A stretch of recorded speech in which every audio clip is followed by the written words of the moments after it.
Greetings, ladies and gentlemen, and welcome to another Investoween special. What's one of the most iconic comic heroes that more and more people seem to dress up as each year for Halloween? Batman. What, did you expect a cutaway where I explain who Batman is? He's fucking Batman. You know who Batman is. But one thing you might have missed is his recent video game adaptations, the Batman Arkham series. Rocksteady Studios launched a bold new legacy for Batman games with the release of Arkham Asylum in 2009, followed by a near-perfect sequel in 2011 known as Arkham City. Comic fans across the gaming culture seem to be in staunch agreement that these games are one of the finest, if not the finest, venture into comic lore that has ever been attempted by video games. The atmosphere was dark, the combat was fluid, and they managed to blend stealth and action in a way that just doesn't exist within the genre. And wouldn't you know it, Batman now has a third game.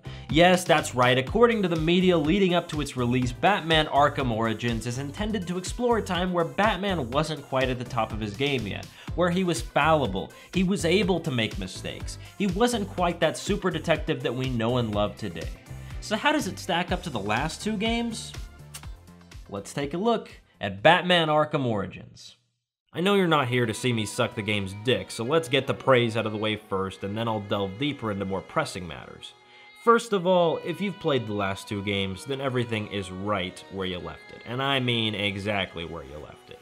The fighting, the gadgets, the grappling, it's all there, and it's just as finely tuned as always. Despite this game being developed by WB Montreal rather than Rocksteady, the core gameplay remains fluid. You can relax. Character improvements, leveling system, nothing is out of place, and hey, they even added a few new gadgets here and there. The game also has its share of comic writing, which was popular in the last two games. Personally, I find it to be cheesy at times, but then again, I didn't grow up with comics. You should look at this review from a gamer standpoint. If you're looking for a comparison to any of the Batman comic fiction, I'm sorry, but I simply can't provide that. I don't know a damn thing about it. One thing that seems to improve from game to game in this series are the boss fights. Take this one between Batman and Deathstroke, for example. Personally, I wish they'd gotten Ron Perlman to voice his character, but the boss fight was intense. Frustrating at first, but rewarding when you finally understand his combat technique. And believe you me, most people are going to have a difficult time understanding his combat technique. You're going to have to fight this guy like 30 times before you say, oh, that's what I gotta do. It's kind of annoying, but if you've played any of the more difficult fighting games out there, you'll appreciate it. So as you can see, Arkham Origins nails the conventions of its predecessor. But you might notice from the timestamp down below that this review is far from over. Sorry, Batman fans, but it's about time I shit all over your dreams. Let's take a look at the weaknesses with Batman Arkham Origins. First of all, what happened to that fresh take on Batman we were promised in the lead up to this game? We were told that we would get to see Batman in his most fallible form. We'd get to see him work with rough edges. We'd get to see him at a time where he wasn't this cool and collected genius detective of the later iterations. He seems no different to me, guys. In fact, the writing barely takes this aspect into consideration at all. I think I only heard 2 lines of dialogue that even remotely addressed this fact. I found that to be pretty disappointing. Furthermore, if you love comic writing, you'll probably have no problem with this game, but as Yahtzee and many others have pointed out, it gets old.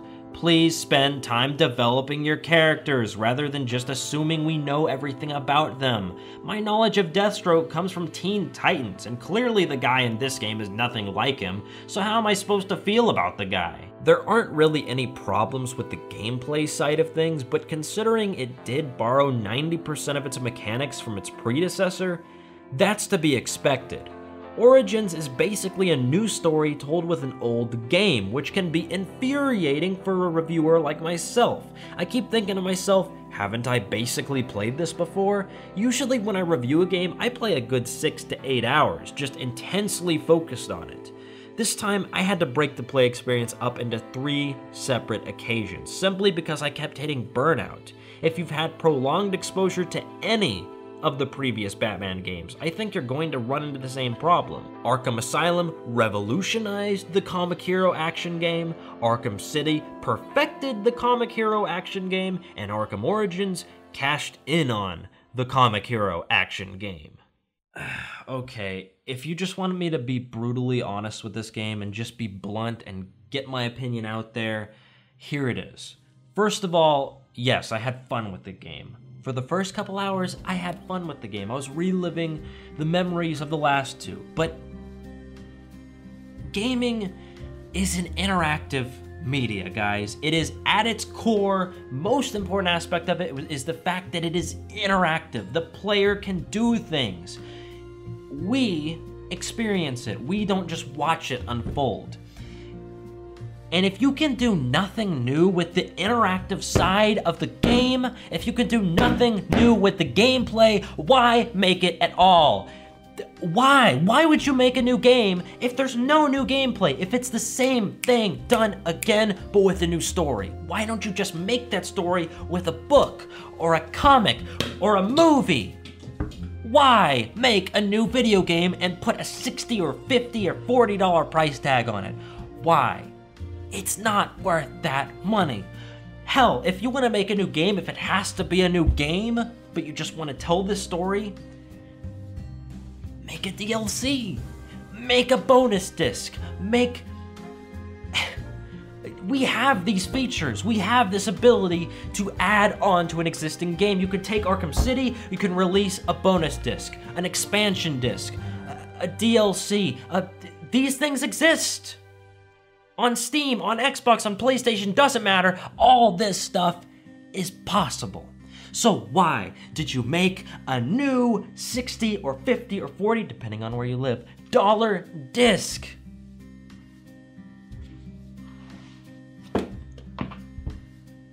It baffles me that you would waste the time to put this story, which I'll admit is pretty good, and the storytelling aspect of it is good, and it's done well. It's got some cool, interesting characters, although the comic writing is kind of annoying at times. But you've got this great story that you don't use to the full extent because there's no gameplay that is fresh enough to make it interesting. I couldn't even finish the game. I couldn't bring myself to do it. I was so bored at certain times because it was just reliving Arkham City.